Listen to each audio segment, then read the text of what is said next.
think of it. You and I will fight battles that others can only dream of. The time for glory is here. It is not a time to worry about stabilizers. It is a time to celebrate the tomorrow lawmaker.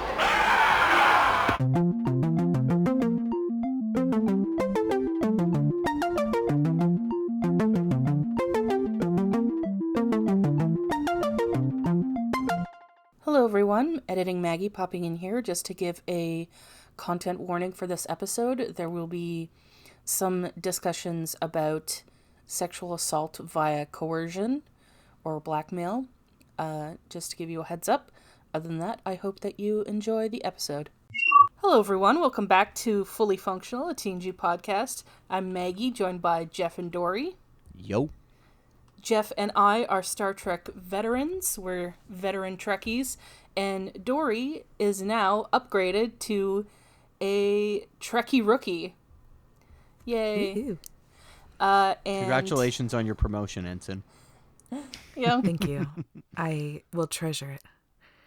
We are taking Dory on her first journey through Star Trek The Next Generation.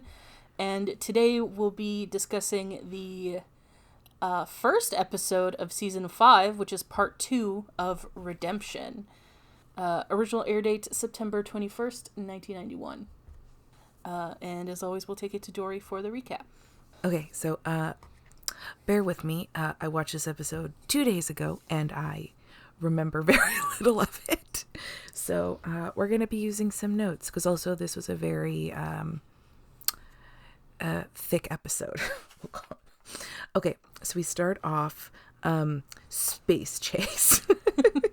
Okay, so there's like oh my god, okay, these ships, okay, they're flying around. Then we cut to the inside of the ship, and there's a guy with like stuff in his face, and it is gross. And then we see the captain. Is that Kern? I still can't tell. It is. That is Kern? Okay, good. Okay. Kern is having a straight up bad time.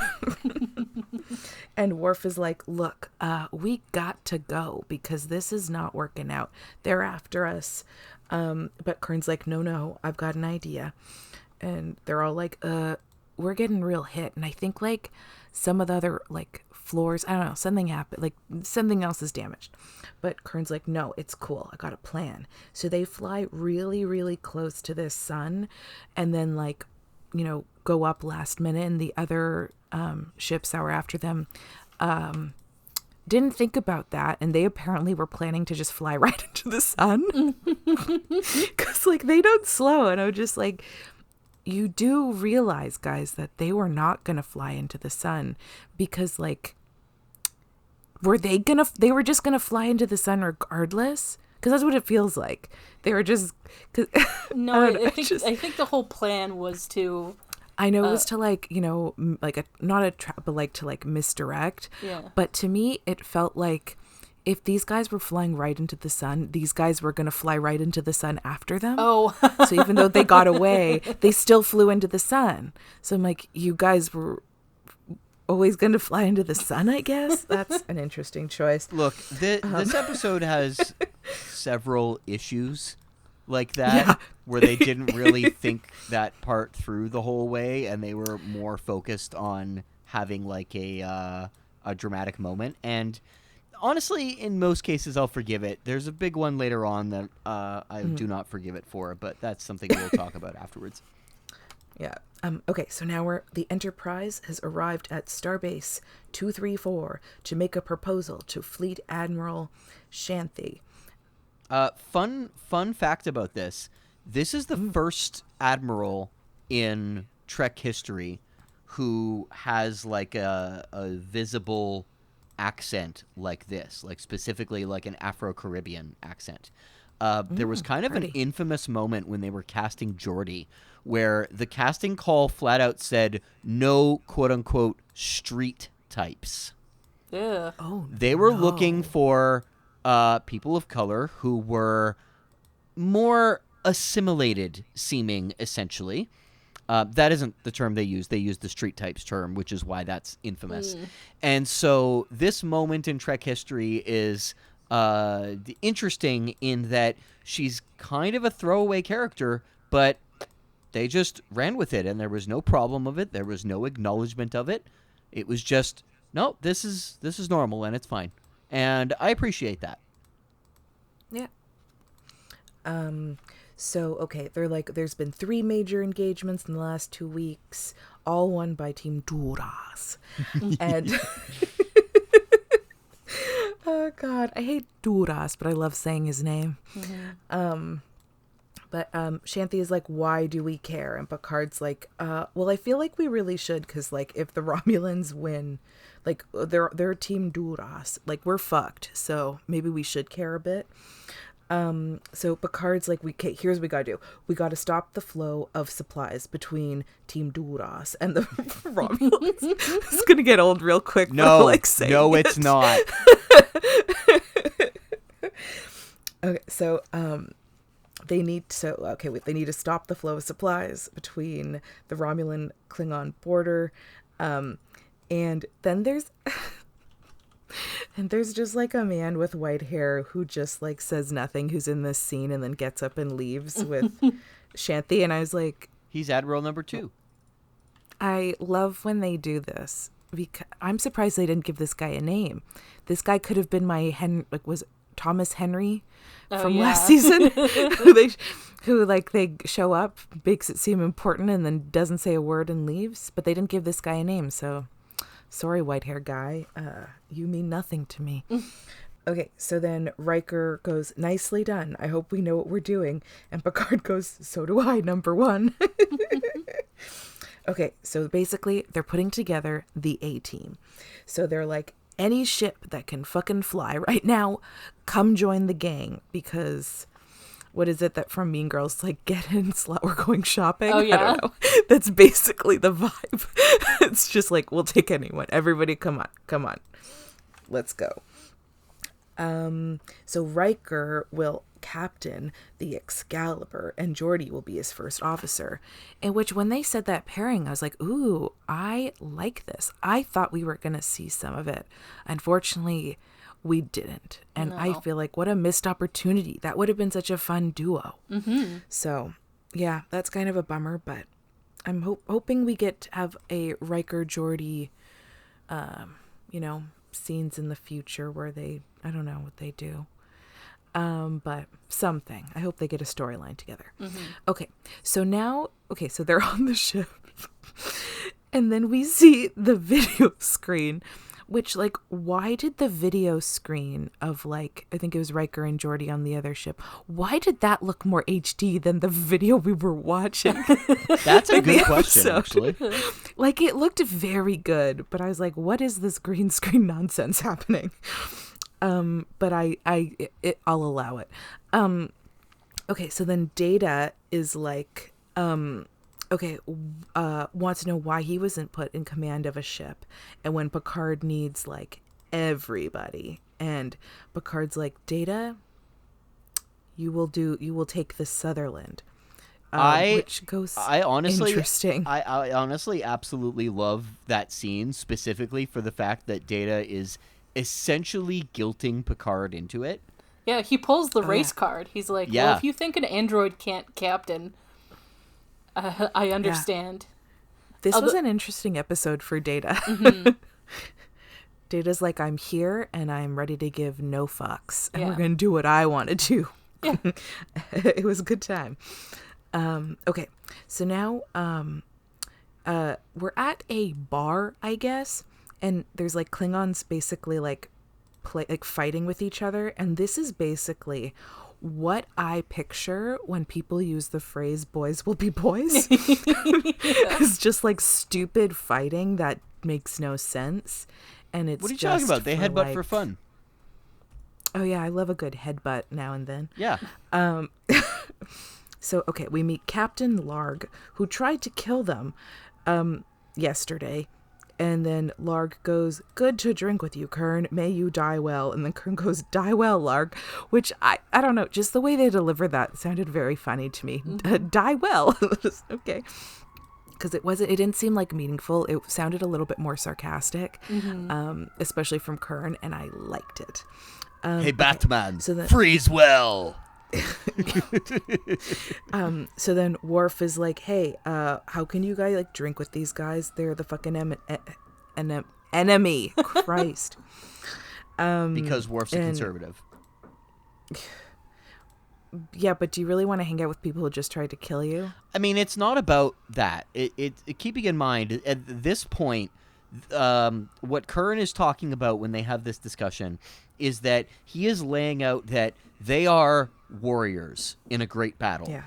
They are all Klingons. Yeah. They are all respecting the traditions of the Klingon Empire, even though they disagree on politics. They are culturally bound. And drinking with your enemies doesn't matter because you're off the job. You're off the fight right now.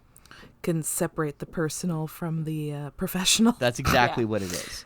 And they're okay, so then, they say that they're on neutral ground anyway. Yeah. So okay, so then Kern is like, here, Worf, he's like, we're all warriors. And then he's like, he really seems like really game to embrace the YOLO spirit.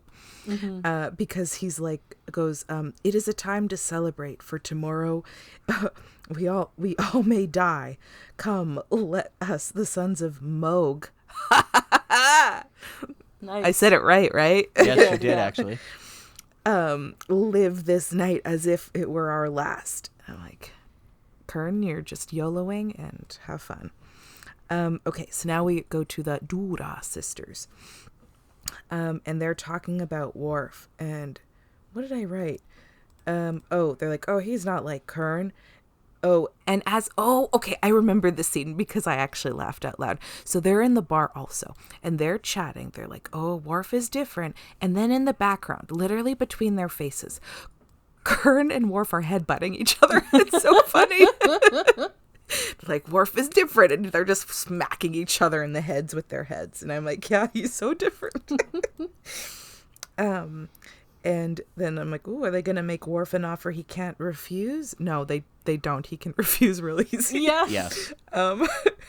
Okay, so now we meet.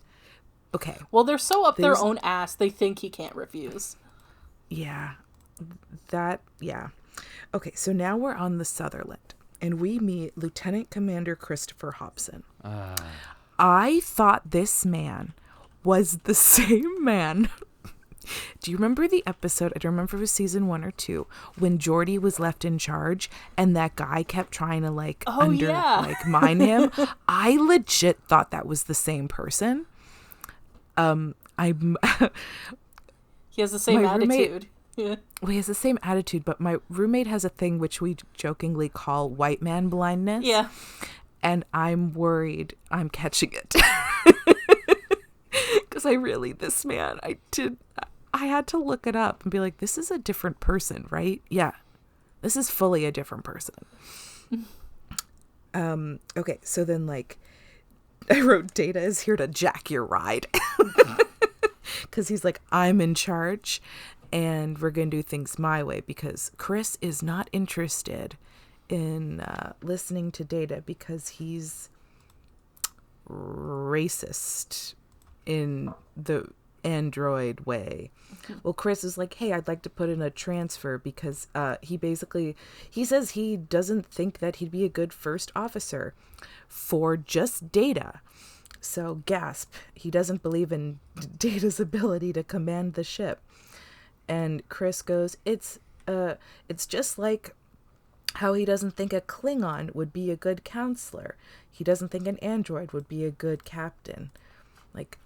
It is just an excuse to be more racist. Yeah. I'm like, those are not, that doesn't track, bro. Yeah. Also, who's to say a Klingon couldn't be a good counselor? Yeah. But Data, in which this episode is truly the fuck around and find out episode, Data is like, I hear you, I understand your concern, and I don't give a shit. Yeah. Request denied. Lol. I do absolutely love the way that he reads that line out, because it's basically it's I understand, so dry. I understand your concerns, and okay, he understands his concerns. He understands why he thinks that way, and it doesn't matter. It's not important. Yeah. You're wrong. Yeah. It's so dry and it's perfect. Okay, so now O'Brien seems to have a temporary promotion to Worf's old desk. I don't know, some shit happened there, but I don't remember what it is because I didn't write it down. Okay, so now back to Team Duras and not Yar and the sisters, because I don't think they said her name yet in this episode, and I couldn't remember what it was when you told me from like however many days ago we recorded the season 4 retrospective, which was like literally last week, but I still couldn't remember what her name is. Now I know, Sela. Yes. But when I was watching at this point, I did not know what her name was. I could not remember. So I called her not Yar like 3 times in my notes. So Team Duras is not Yar and the sisters. And so they gather at, she's like, okay, cool. We'll meet at these coordinates in 2 days, which like doesn't mean anything, I guess, now. Okay.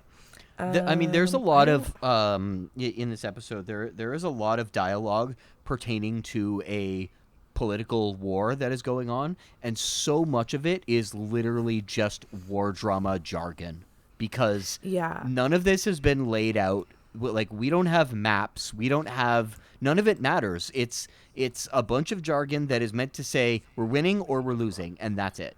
Yeah. Okay, so then back on Team Gowron, some guy is like, hey, maybe we should have better leadership, and then he takes out a knife, and Worf is like, listen, we don't have time for a fucking fight right now, but Gowron is, we always have time for a fight. And so they like are getting into it, but Worf like steps in. He's like, maybe we don't do this right now. But unfortunately, Worf stepping in has allowed Gowron to stab a guy. I feel like that's a foul. Yes. Worf should not have stepped in. That wasn't going to make anything better in any way. Oh yeah, so he stabs the guy, and then Gowron's just like, now back to war. Like, okay, so like Chris really does not want to listen to Data. He's like, he's also acting like a child. He's giving directions, and Data's like, Chris, I don't believe I gave those instructions because they came out of your mouth, did they not? He doesn't say that, but how good would it have been if he said that? Chris is just being a fucking dick. And Data's like, you have to listen to me. And Chris is like, ugh, but Data's like, don't even, like, girl, don't even pull this right now. Yeah. We're doing what I'm saying. I'm the captain now. Okay, this is the small screen part. I don't know what I was talking about. Oh, you know what? Okay. The version on Netflix that I was watching weirdly looked better in that one scene when Picard was talking to everybody, like, than the rest of the episode. Okay, so now this is when Riker's on his tiny small screen, and it looks wonky. Okay, so not Yar and the Romulans figure out the cloaking technique. Oh yeah, okay, Christ, so much shit happens. I didn't write so much stuff down. It's amazing I can even remember some of this stuff. Okay, so they're like, this, we'll call them the Starfleet gang. They're able to sort of figure out like way to detect the cloaking devices by having these like particles and some shit, spread out, and they can kind of like whatever. But okay, so then this is when the Commander Sela. So then like she goes on the screen and she's like, oh hey, and everybody's like, gasp. We know this face. And honestly, I kind of thought there was going to be a bigger reaction, more of a shock. Because I mean, there was some reaction, but I honestly thought there was going to be more like... Picard looked pretty shook, though. And then we learn... actually, before you go into that, I would like to point out something about the writing in Star Trek, specifically two-parters. After the success of Best of Both Worlds, both behind the scenes and because of the success of it, they consciously decided that the way that they were going to handle two-parters going forward, especially if they were season-ending two-parters, was they were going to write the first part, go on their summer break, and then write the second part afterwards without That's terrible. without like a closing plan. With Best of Both Worlds, it worked out quite well. It was a satisfying conclusion. It wasn't as good as part 1 was, but it was satisfying. Everyone was happy with it. It's still considered like a standout of the series. With Redemption, it was still arguably pretty successful, but you can see where the problems are starting to show.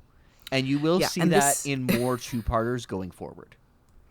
Yeah, and now this is the big problem I have with now this episode. And so we learn that Sela is Yar's child. Yes. How can that be possible? Simple. They gave the person from the rape planet a rape baby. Yep. They, yeah. So, I fucking hate this. Like, can't we fucking just, like, let Yar rest in peace? Why do we have to keep fucking around with her? Yeah. I'm not laughing at it. It's just so ridiculous. That's why I'm laughing. It is. I got mad. Basically, there is something that's a little interesting about it from a behind the scenes perspective. Actually, Denise Crosby, who played Yar, is actually the one who went to the producers and said, "Hey, I had a real good time doing the yesterday's Enterprise episode. It seems like all the problems that were there back when I was on the series are gone. I'd like a way to be involved again." And I had this idea, and she's the one who brought the idea of this child of Yar from the time travel episode coming back. She's not the one who worked out the details. Her original proposition was that she was actually going to be a human child of Yar's and Castile's. That's the guy that she Christopher McDonald? Yes. Yes. However, that's not the route they went. I don't remember exactly why. I think it was because they didn't think it would be realistic for a human to have grown up in the Romulan Empire successfully, considering how fiercely xenophobic they are. And well, I hate what they went with. I hate what they went with too, but I do agree that the original proposition wouldn't have worked either. We should probably say what happened. Yeah. Yes. So basically, Yar survived the explosion of the ships back in yesterday's Enterprise. A few people did, and they basically were, the Romulans took them and were like, I think we kill them and torture them or whatever. But then one of them was like, hey, the blonde one, she's kind of foxy. Yep. I'm going to give her an ultimatum. Either be my freaking, God, how do I say it without... I'm angry. They called her his consort. Which So literally be they my basically, object. Yeah. And or be she my dies. slave bride. Yeah. So or she dies. So we don't know which way it went. We don't know if he was like, "Hey, do this," or if she was like, "Hey, I'll be your bride if you spare everybody." But either way, it's fucked. Yeah. Yeah.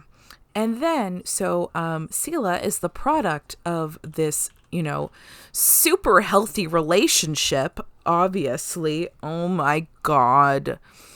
And then, man, Sela really dug herself into a hole with, I immediately hate her. Mm-hmm. So, God, it makes me angry. Just say this part too. So when Sela was 4, Yar decides, let's make a fucking run for it, and tries to leave with her daughter. And Sela was like, no. She understood what was happening and was like, after all my father did for her. And just think about that for a moment. All her father did for Yar. This fucking monster. Mm-hmm. Then Sela was like, yeah, I'm not fucking leaving. So she started screaming, and they were caught, and Yar was executed. Yep. So Yar still fucking dies in a terrible way. Congratulations, writers. You did it again. Yep. I mean, this you found a way to kill a character who, like, went through enough fucking trauma that we needed more. Like, we were good with what we had her. Like, we already had too much. We didn't need more trauma for her. Can we just let Yar rest in peace forever? Listen, Denise Crosby? Yes, Crosby, yeah. Crosby. Like, girl, it's always nice to see her face, but maybe let's leave Tasha alone. Because it's getting, I mean, it was upsetting from the start, and it's just getting worse. Because, like, they should have, I don't know. They had I a honestly really would have good preferred ending. if it was I would have preferred if she was a clone at this point. Like, it would have still been questionable, but, like, we didn't need this way of going. I didn't like, this was not a twist for me. This was bad. I did not like it. I never want to hear from her again, although I bet she probably comes back. Because the one time I don't want somebody to come back, they probably will. So this is what I said is going to open a bit of a can of worms for me. I also have a huge problem with this, not only for the reasons that you've stated, but because this is an absolutely god awful payoff. Not even because of what the story point is, but because the way that it's revealed is just a barfing of dialogue in a scene that is otherwise inconsequential to the story. And it is never important again. Yeah. Regardless of the fact that we see the character again, it's And never important again. It literally makes no difference that she's Tasha Yar's daughter. That's right. Yeah, literally, she could literally be anybody, and it would literally make no difference to the plot. And that's the issue that they run into with this splitting up the writing of the 2-part episode. They had a really good idea, and they needed a way to explain it, or even just to string the audience along and give them enough of an answer, which is absolutely something they love to do with Romulans. Just give you enough of an answer instead of the whole answer. But no, well, they gave us too much of an answer. They spilled it. They just spilled the beans on it altogether. They could have built up a really solid villain with her, and they didn't. And she does show up again. I won't tell you how many times. I'll just say that she does show up again. And this information is inconsequential, and it makes no difference to her character ever again. It's not even really talked about or brought up, and it's not important. Mm-hmm. Cool. And she came, man, and it's like, at first when you were describing that Denise Crosby came up with the idea, I'm like, okay, I hate it, but at least it was like her idea. But then you said it was like, the like slave bride part was something the writers added. I'm like, oh god, of course they did. Yes, that's right. Of course they did. They took like a non-traumatic idea and just had to add more trauma to it. Yep. And it's like, yeah, it wouldn't be realistic for this human to grow up in the Romulan Empire, but let's add rape to make it more realistic. I would also like to point out something that's a little strange about her character being in this position, because she is, I don't think it's well understood what her rank is. She's some sort of commander or captain sort of thing. Yeah. She's 23. Commander. She's 23.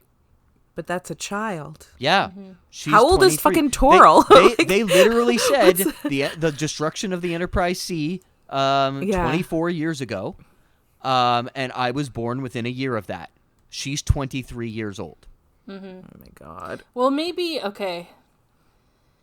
in the Romulan Empire you like join the military when you're like 16 or some shit. I mean, that's entirely possible, but she's a human being, which means that she's partially a human being. Mm-hmm.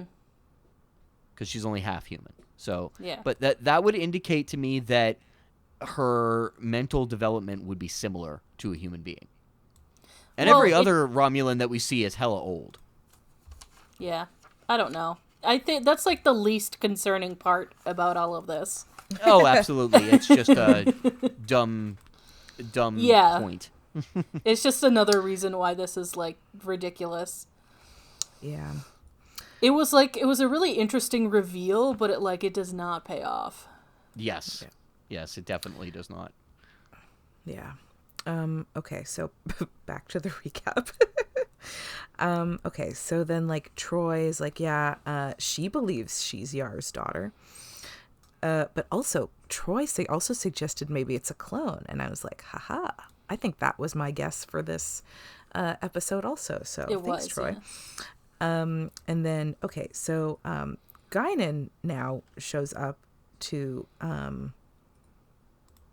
was she there to speak to? Well, because she was there during Picard. yesterday's Enterprise, yeah. Yeah.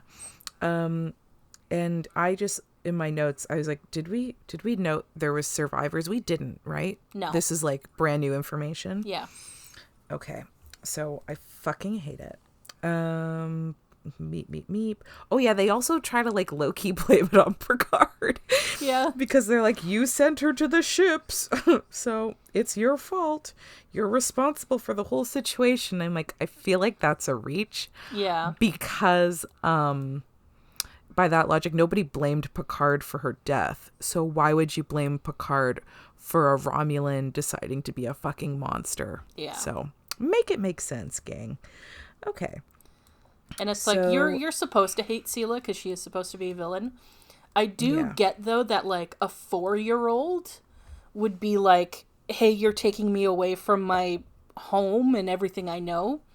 And then, like, growing up amongst the Romulans, she's obviously going to be indoctrinated into their way of thinking.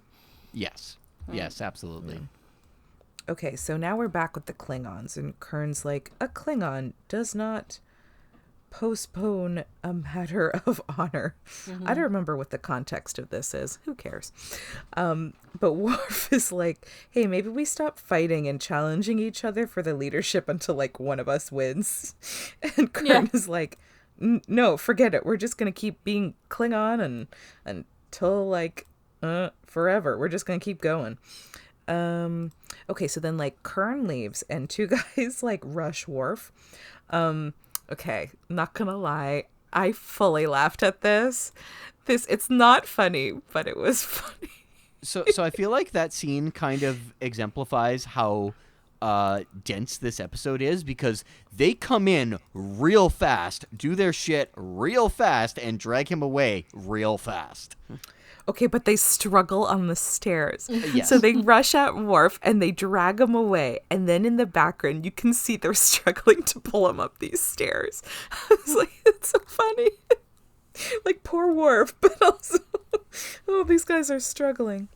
Okay, so then Picard meets with Sela. She confirms that, yeah, Picard is blah, blah, blah, sent Yar to the future for Enterprise C, blah blah blah, nobody cares, this is terrible, blah blah blah. Oh, this is when she actually gives like the whole backstory that survivors are to be executed, but a Romulan general saw her and was like, and quote unquote became enamored with her. A Romulan general saw her and was like, hey, nice butt. Then her life would be spared if she became his consort. Sela was born a year later. I just wrote, like, I wish Yar died. Yeah. Because, like, honestly, like, that was such a good ending. Good death. Yeah. Yep. And then, she had such a good ending, yeah, in, like, yesterday's Enterprise. I'm going to call it tomorrow's Enterprise. Yesterday's Enterprise, yes.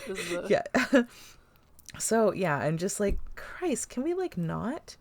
Okay, so then I wrote, can we just stop killing Yar in terrible ways? Because this is like her third death, I guess, at this point.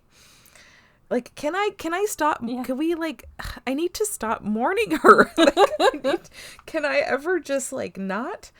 Okay, so then, oh God, I thought we were gonna have a countdown. I got all excited. There's like 14 hours until something. Because I just wrote, I love a countdown. And then I just wrote, I don't even know what we're counting down to. I don't remember what we were counting down to, but I just wrote 14 hours. Okay, so, I fucking hated this too. Okay, man, I can't believe we need another fucking, like, warning for this episode. Okay, so then Worf wakes up, and one of the Dura sisters is on top of him. And I'm like, girl, but why? Like, I mean, we need a warning for this whole fucking episode, but, like, this is also just, like, pretty inappropriate. Like, stop. So, Bator, I think it is. Yep. Yeah, she's like on him, and it's like nauseating, and she's like touching his face and whatever, and it's weird. She bites his beard. Yeah, there's a lot of no Yeah. thank you in this. And then she's like, hey, you could be a father figure for Toril. And I was like, girl, Worf's already got a kid that he doesn't hang out with. So, like, we don't need another kid that Worf was like. And this is no offense to Worf, because this obviously, like, Alexander is in a good place. He's in a safe place. But, like, Worf's got a full-time job. Yeah. He's not going to go and, like, start hanging out with Toril just because. Yeah. He's like, this is like Baytar, he's got enough on his hands. Like, stop trying to put another child in his, like, He already has one kid it's fine. he ignores, so Like, yeah, like he's good. He's good. Also, would never let Toril go near Worf's parents. yeah. He should he's not good enough to be in their presence. Yeah, I'm gonna be real mean about that. I love Worf's parents, and this kid is trash. To be fair, he's a kid. Yeah. But listen, I have feelings about children, and they're not good. Okay, so what did I write? Okay, 13 hours until Starfleet leaves to fight the... Oh, Yeah. okay. So so it was... Okay, so the ultimatum was like they got 13 hours until Starfleet either leaves or they have to fight the Romulans, which is a truly... thing. And like, I also did not realize they were talking to Gowron when this happened. So this was a plot twist. This is a real messy recap. You're welcome. Okay, so like they're like, we should do like a big ass attack. No, Gowron wants an attack. Oh, who the fuck cares? Okay, so Lursa and B'Etor, the Dura sisters, they call the Romulans for like stuff. Oh yeah, okay. So Gowron is like, they're like, okay, do big attack, because then the Team Duras has to call for supplies. But because of Team Starfleet, they have their shit set up so like if the Romulans come by, they will sense it and know, be like, oh, they're fucking there. We caught them in the act going across the, I almost said state lines. You know what, borders, whatever. Yeah. So Lursa and B'Etor do that. They're like, hey, listen, we are running low, and the Romulans tried to run the blockade. Oh no, this they're talking about this happening. This didn't happen yet. Gowron's like, yeah, but oh yeah, by the way, this is when he like super casually is like, oh yeah, by the way, Worf was kidnapped by the Dura sisters. I hope he dies well. Like, wow, Gowron. No, like, you know, not a I was gonna say like sentimentality, but I guess this is just the Klingon way. It is. They just hope they die well. Because like dying dishonorably is like kind of the worst way you can go. Yeah, I just wrote, I hope he doesn't die at all. Thanks, Gowron. Yeah. So then Picard explains the plan to Riker. The Excalibur will fall back pretending to... okay, this is a different fucking plan. Christ. There's too many fucking plans. I can't believe I even, like, remember any of them in some capacity. Okay, so then Picard said... okay, so the Excalibur... they've got, like, the Team Starfleet set up, but the Excalibur will, like, fall back pretending to have a mechanical issue. And I'm just like, because the Romulans will somehow know, but they did. I don't know. Who cares? Well, they'll see that the ship is moving. Yeah, but it just like, how would they, like, there could be a billion different reasons why they would like stop or slow down or whatever, but like they'd know, oh, mechanical issue. But whatever, doesn't matter. So then, but Riker will then also take like 2 other ships with him, so there's a gap in the formation. So when the Romulans go, that's where the Romulans will try to like make a run for it at the gap. And then Riker and the other 2 ships will kind of circle back and catch him in the act. And then Picard and Riker shake hands, and it's very cute, and I like it. Okay, so then like Sela and the other Romulan guy are like literally about to fall for Picard's plans, but Sela is like, lol, no, this is a trap. Mm-hmm. and they decide to like go for. They're like, okay, we have to like break up this like the particle shit because they kind of figure it out. They're gonna go for the Sutherland to like they're gonna attack them to like break up the thing so they can't sense them or whatever. Who cares? Listen, you want details, watch the episode.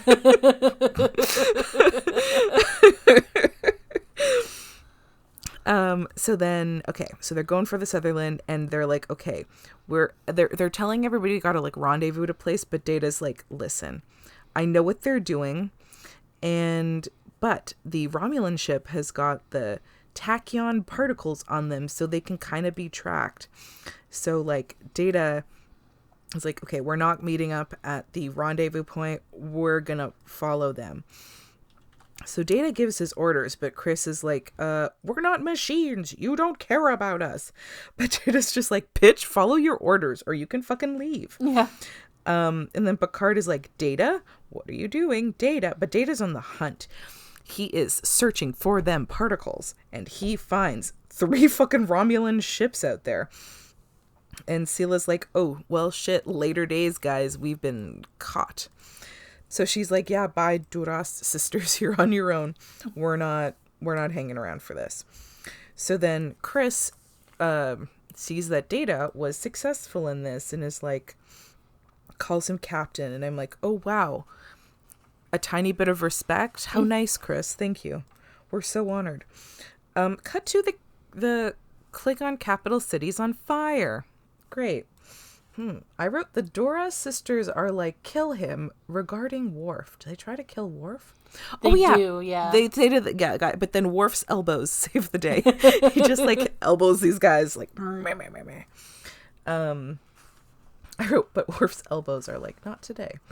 So the sisters then fully just like teleport out, leaving Toril behind. Like, sorry guy, you're also on your own. What did I write? Who the fuck knows? Oh, Kern. Kern is like, Toril, Gowron is looking forward to chatting with you. So now Data goes to Picard and he's like, I am submitting myself for disciplinary action because I did not follow orders. And Picard's like, Data, it's cool. Nicely done. Mm-hmm. Starfleet doesn't want people who will just blindly follow orders, although they do also. Yeah. So like, whatever, Picard. He makes a weird analogy because he's like, too many tragedies have been justified by I was just following orders. And I'm like, that's a bit of an extreme analogy for this situation, I think. Yeah, definitely. Yeah, if you want people who don't follow orders, go look at that fucker who killed all those people in that episode who was O'Brien's old captain. That guy didn't fucking follow orders. You want that guy, Picard? Also, like, it's just a judgment call. Honestly. Also, the whole reason this was accomplished is because Data forced that guy to follow orders. Yeah. So, yeah, it does make sense. So then Picard gives, his report to Gowron, and they bring out Worf and Kern, and they're like, oh, Toril is such a dick. He doesn't know how to read the room. Yeah. Like, he's like, the Duras family will rule, and Gowron is like, yeah, okay, like, maybe, but, like, not today. Yeah. Like, take a seat, little boy. And then Gowron truly makes the craziest facial expressions in this scene. In this scene? More than usual. Scene. Yeah. Isn't every scene, but this scene in particular, I really thought his eyeballs were going to come out. Yeah. I love was it. Concerned. Robert O'Reilly's amazing. I was concerned. I was like, do they have a, like, EMT on set just in case? just ready with, like, gloves on in case they need to push an eyeball back in. Sorry, that's a little gross, but listen. He knows what his eyes do, and he takes full advantage. Yeah, yep. Listen, it's a talent. Good for him. Mm-hmm. Okay, so then Gowron is like, Worf, you are now in a position where, like, Toril, this is here you go. You get to decide what happens with him. Care to kill him? But Worf they give him a dagger, and Worf walks over to him, but then he drops the dagger, and Kern goes, "What's wrong? Kill him." And Worf goes, "No." And Kern goes, "But it's our way. It's the Klingon way." And then Worf goes, "I know, but it's not my way." And Worf says that he will not kill Toril for what his family did. And he goes, "You gave me his life, and I have spared it." So that's nice. And then immediately, the change in tone is truly gave me whiplash. I almost fell off my chair. Worf then turns to Picard and is like, "Permission to report for duty?" And Picard's like, "Yeah, bro." Yep. Yeah. I'm like, "Oh." And then... Yeah, they basically gave him a free exit. Yeah, just as easy as that. Yeah. Yep. And then, then the Klingons all kind of just stand in a tableau for like a good few seconds. Yeah. Like, it's They not just even a stand in still this- shot. They They're just dramatic. all freeze. They just are standing there. Like, it did not look like it was just like a shot, like a screenshot. It literally looked like they just stood in a tableau They for did, a good few yeah. seconds. And I was like, what a way to end the episode in this absolutely bizarre shot. They're just all so standing in a that's- circle weirdly, like for Yeah, around like by Gowron. So what a wild episode. I have already forgotten, let's say 80% of what I've already just said. That's fair. Yeah. Hey, That's that's fair. okay. They just- There's something that was conveniently forgotten in the entire plot line about the Romulans coming through the neutral zone to go over to help the Duras sisters. Why couldn't they just fly around them? Maybe it just yeah. I don't know. No, Star Trek geometry is dumb, is what it comes down to. Yeah, because Star Trek doesn't it doesn't take all three dimensions into account. No. Well, in this case, it barely took 2 dimensions into account. It's like, no, we have created a network of 23 ships. You can't go around us at all in Can only any go straight. direction. Yeah. You can only go straight. You can't go above or around or aside. Yeah, and there's no way 23 ships spans the entire Romulan Klingon border. No, not at all. And I doubt it would be like, because I could see there being an argument where it's like, well, the border's big enough that if they went around, it would be like too, like it would take too much time. But I doubt that with only 23 ships. Yeah, me too. I don't know how far apart they were, but like, yeah, I doubt that. They were saying 10 million kilometers was Which what was enough to break up the network. Yeah, which in space terms is not that much. No, it's really not. Yeah. Yeah, this was like, because a while back, when I think we were still in like season 3 or something, I just went back and watched all the like sort of Klingon arc episodes just because I felt like watching more TNG. And then I got to the point where they explained Sela, and I was like, oh, I forgot that this was actually really fucked up, how they brought her... Yep. How they, that they actually really fucked over Tasha's character. Like, again. Like, oh my god, you first of all, you fucked her over initially, and then you gave her this beautiful send-off, again, making up for it, and then you had to ruin it with this. What the fuck? They just can't help themselves. I think, like, hindsight is 20/20 as well. This was the 90s. Doing a rape story like that was kind of like, oh, it's what you do. Yeah, And this it was isn't much like more accepted. Yeah, it was much more normalized. So this isn't Yes. for the era. This isn't like uniquely terrible, but it is terrible. But I think that this episode is a really interesting. It's not a character study on Worf because it's not even necessarily really about him. It's about many things happening around him. But Worf has been so obsessed with Klingon ritual and whatnot up until this point. And we get to this episode and he is suddenly not as interested in Klingon culture. He's 100% focused on like the logistics of war, and he is carrying like his duty more than anything else. And I think that's interesting because it shows like a character trait of Worf in that he does do a lot of these cultural things, and he does incorporate a lot of those into his personality, but a lot of them are to make him feel better. Mm-hmm. And when he's surrounded by it, he doesn't need them like he would otherwise. Yeah. I think it's less that he's not interested in it, and more it's like in this episode he kind of discovers that he really isn't like as into the culture as much as he thought he would be. Yeah, exactly. Because this is probably, I assume, like the longest up until this point that he's maybe spent like in the consistently Empire with the Yes. So Yes. I guess the way that he's sort of, with the way he grew up and with being on the Enterprise and being in Starfleet, it has, I guess, like obviously affected him more than he probably would like to admit. Mm-hmm. And so now that because he's always, the Klingon way, and now that he's finally been in there with the Klingon way and he sees how it actually is, he's like, yes, probably doesn't want to admit so much, but I mean, he does obviously do stuff in this where it's like, okay, maybe that's like not the way, and Kern's like, well, that is the way we do shit. Yeah. And so like, I hope that this does change Worf as I hope this does add to his character of like going forward, that like Klingon isn't the be all end all, because like now he's been in there and he realizes it's like not everything. He's got his like little hybrid. Am I wrong? Is he absolutely not going to change? And okay, he's going to be like Klingon this thing. You are right and wrong. Okay. Oh God. You are wrong in that he is not going to reject the Klingon way of doing things. He is still fiercely loyal to his heritage. However, he will consistently question how they do things to other Klingons for the rest of his time on screen.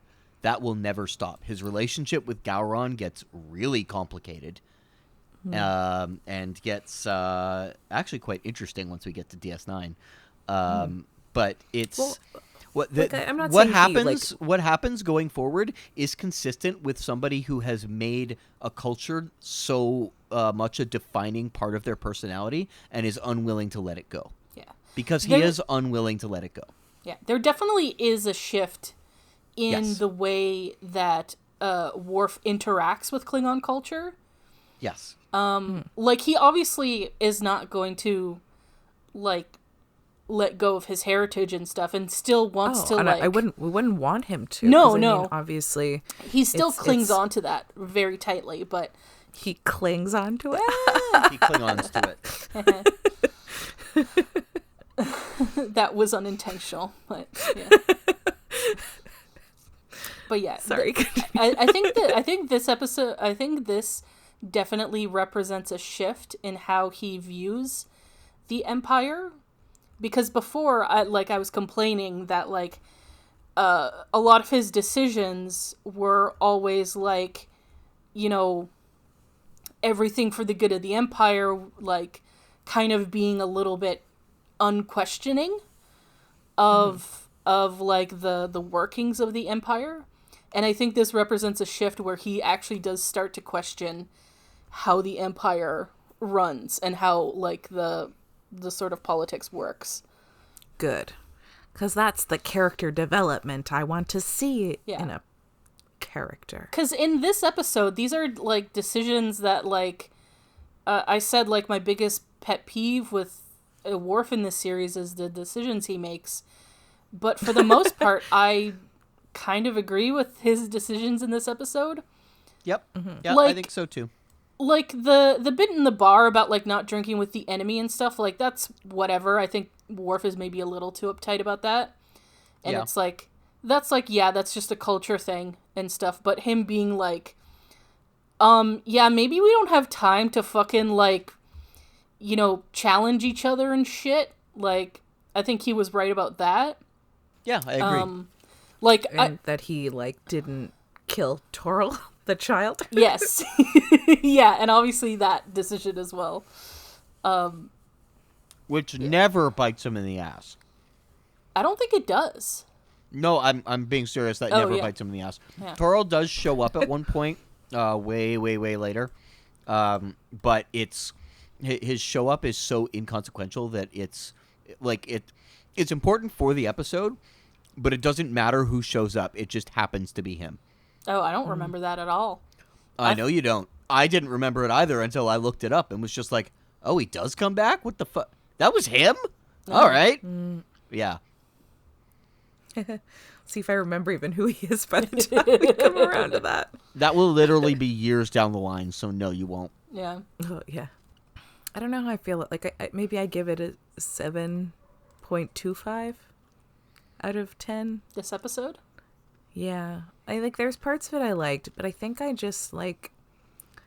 think the Sela stuff has just really soured me on it. Yeah. And it kind of, any of the stuff I did like kind of like gets, I don't want to say kicked in the face, but gets kicked in the face. Yeah. Because of how shitty this is. So. Yeah.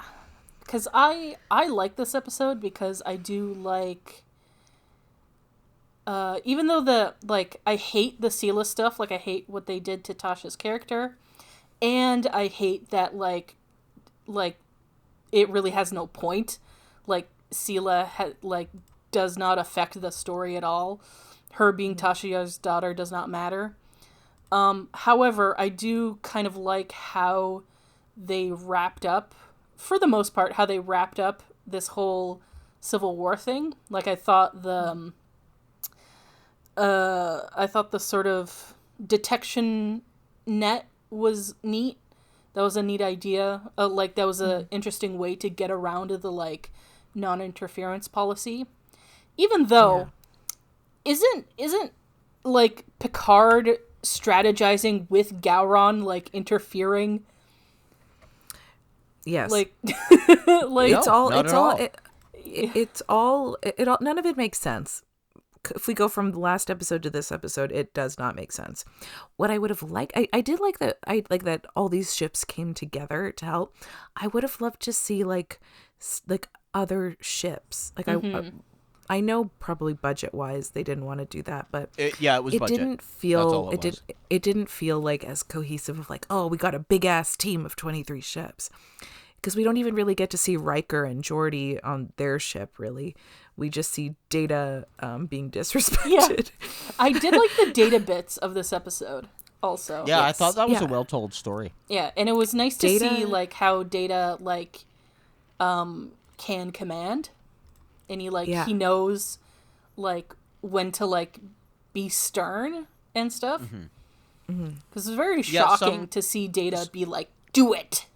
Some people have misinterpreted that scene as Data being emotional, but he really is just emulating what he's seen from other captains, in that sometimes tone of voice can actually like command authority. Yeah, I think Data knows that like in order for someone to take him, like sometimes you just have to like you said, he just knows that he has to act a certain way. So I don't think he's like actually getting emotional. I think he just... No, he's not. Like you said, copying what he's seen. I wonder what books he read to prepare himself to captain. And I think it was nice that Worf, Data eat sort any of good like... books lately? Yeah. I think it was nice that Data sort of like took initiative too. Because he advocated for himself. Yeah, because I don't think like Picard like really thought of it in like I don't think Data should, like, I don't think Data's ready to command or whatever. Like, I truly just think that he just wanted Data with him to help him with stuff. And I think so too. And we've seen in a couple episodes that people think that Data doesn't have any ambition. Because I think, and in Best of Both Worlds, even Riker's like, when he's talking about who gets to be first officer, he's like, Data, I know that by your very nature, you don't have ambition and stuff. But, so I think that maybe Picard wouldn't think that Data would be interested in a promotion or in sort of command or anything like that. Mm-hmm. So I do like that Data took the initiative of being like, hey, I would like to command a ship, please. Yeah, I liked it. Good for you, Data. Yeah. I hope you have more chances to lead. in the future, and I hope we never have to see Chris again. You won't. Yeah. Good. He's trash. Yeah. Because it's like, not only is he racist towards Data and androids, but like other cultures too, because he's like, and I don't think when they made this episode, like, I don't think they would have seen those things as prejudice, because I think there'd be like, they're so committed to how they view the different races on Star Trek that it's like, it would have been like two audiences. They're like, yeah, a Klingon wouldn't make a good counselor, but I think in like our 2022 vision, it's like, listen, man, that's pretty fucked up to say too. Yeah. You know? Yeah, I think I agree with that. Yeah. Like, maybe they have a different view on it and shit, but like, I don't know, Klingons are pretty emotional, and Yeah. like, Don't limit what people could be. yeah, exactly. They can be more than one thing. Yeah, exactly.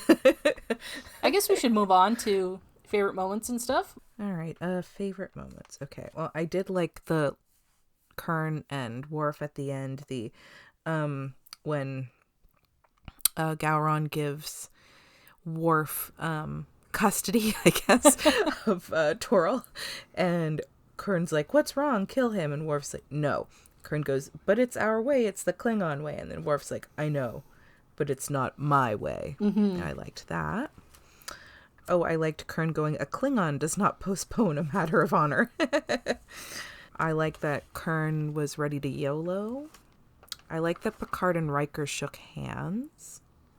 I like that Data got to really give like a, let's call it a metaphorically fuck you to Chris when he like succeeded and was like, "There's 3 fucking ships, you fucking idiot." Yeah. Although that reminds me, I forgot to bring this up, but Data could have totally like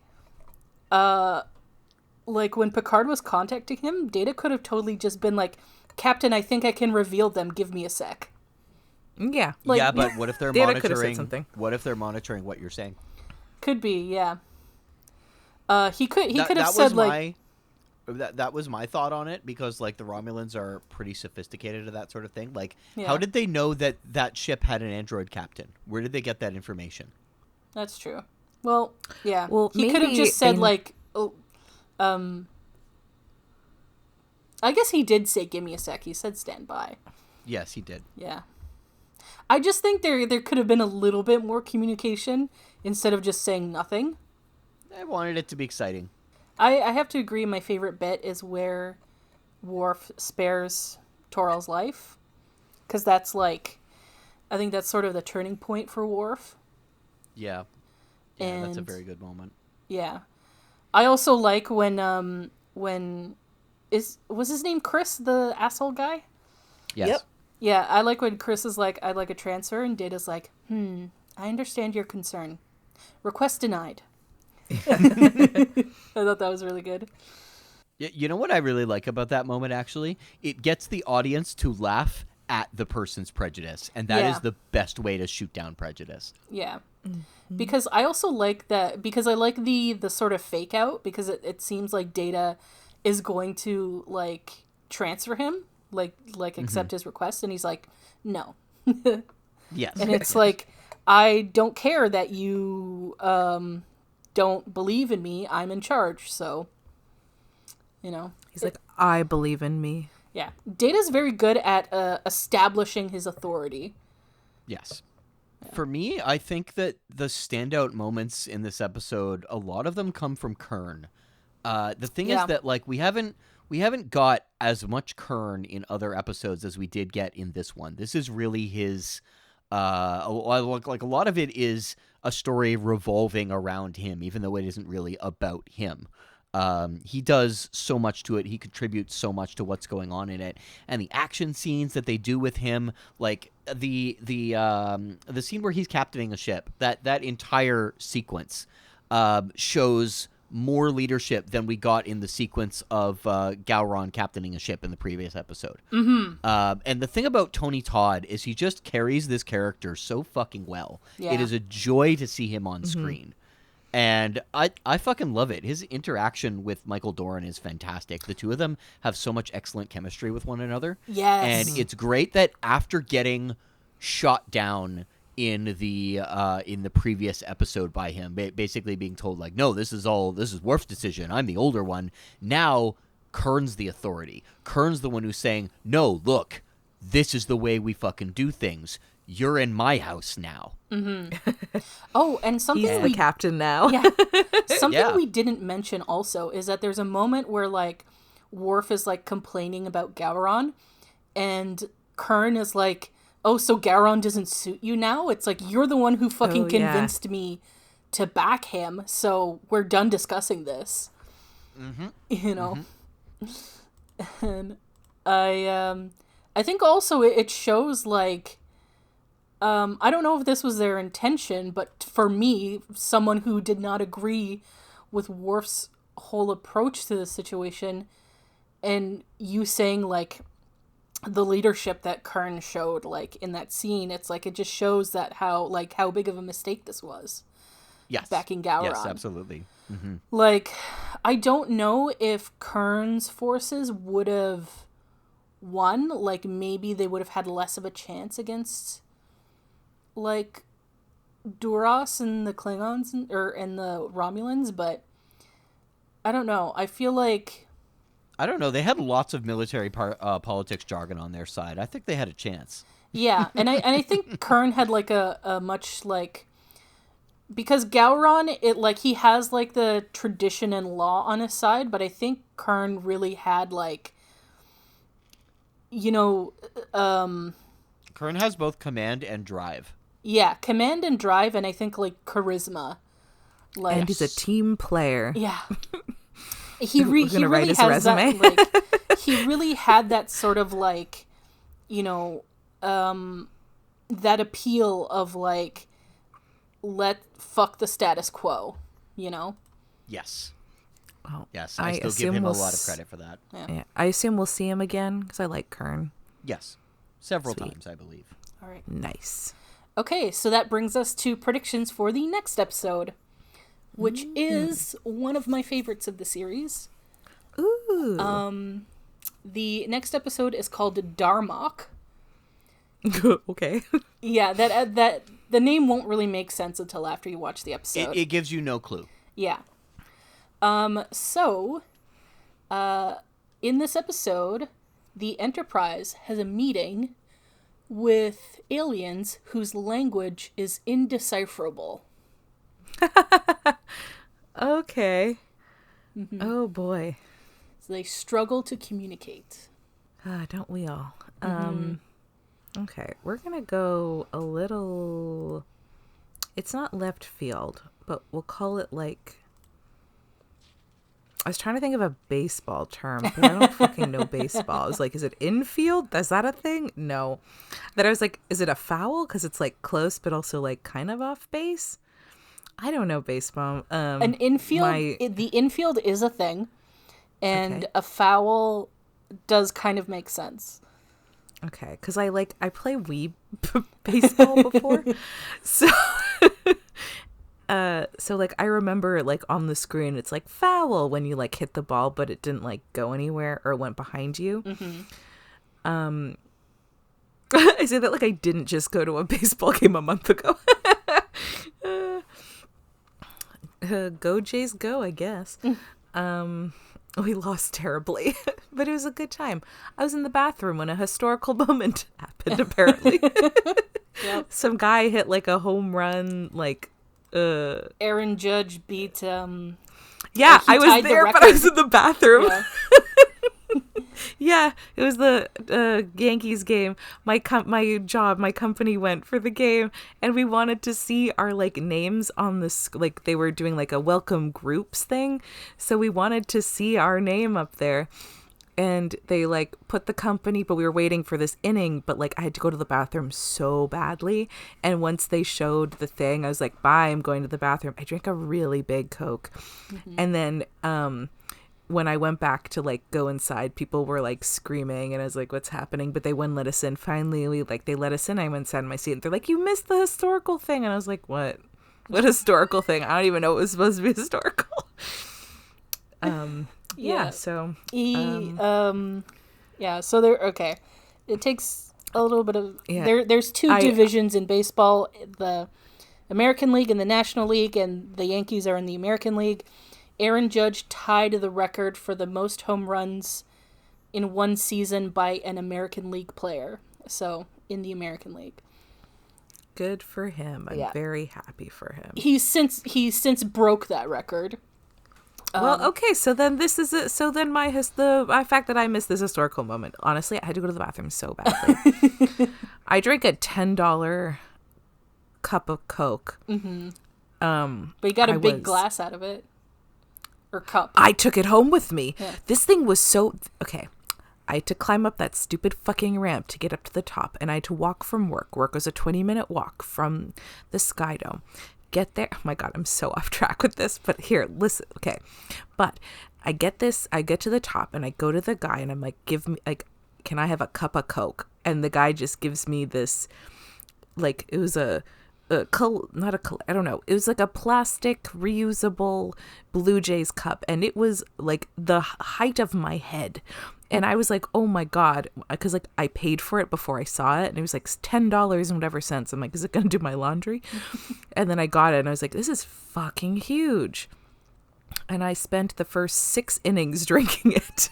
No, 5 innings? Who cares? Anyways, I was like, I paid $10 fucking for that. So I did take it home with me. But I had to put it in my coat pocket because I wasn't going to carry it. And it kept popping out of my coat pocket. So I looked like a fucking moron of it like popping out all over the place and me running after this stupid cup. And here's the moral of the story.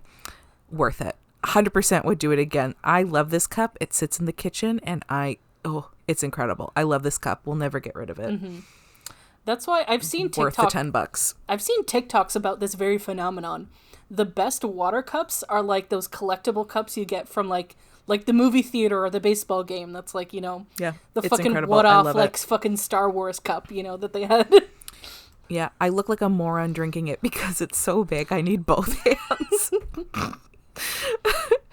And like, I don't have little hands, but it is a very big cup. It's very all right. big. I think that's enough of Cup Corner. Cup Corner. Okay, so prediction. Okay, so language barrier. Okay. Oh yeah, because I was going foul. I was in field. Yeah. That's not even a little close. Okay. So my first thought was like, okay, maybe it's like, oh, peace talks. No, we've been there. We've done that. We've seen it already. Okay. What if, okay. So say there's like a natural, like a meteor or something is heading towards this planet. Oh yeah, we're going to a new planet. Mm-hmm. And, there's danger is coming, but from the planet, they can't tell. So then the crew, the away team, they go down and are like, listen, there's a thing coming. It's going to kill everybody, but they don't understand. So like they have to try to convince them because they can't see it. They don't know how to explain this thing's coming for you to kill you. And you guys have to evacuate and come with us. And it is the most bizarre game of charades we've ever seen. Man, can you imagine playing charades and just trying to act out being killed by a meteor? Yeah. But yeah, that's what I'm going with. The away team has to play charades with aliens. Well, just in the sense that they're going they're the threat of death, not by the Enterprise, but by like a natural disaster, and they're trying to get them to safety, but they don't understand. That's what I'm going with. Okay. Yeah. Well, if you'd like to see if Dory's correct, watch along with us and join us for the next episode of Fully Functional, a TNG podcast. Goodbye.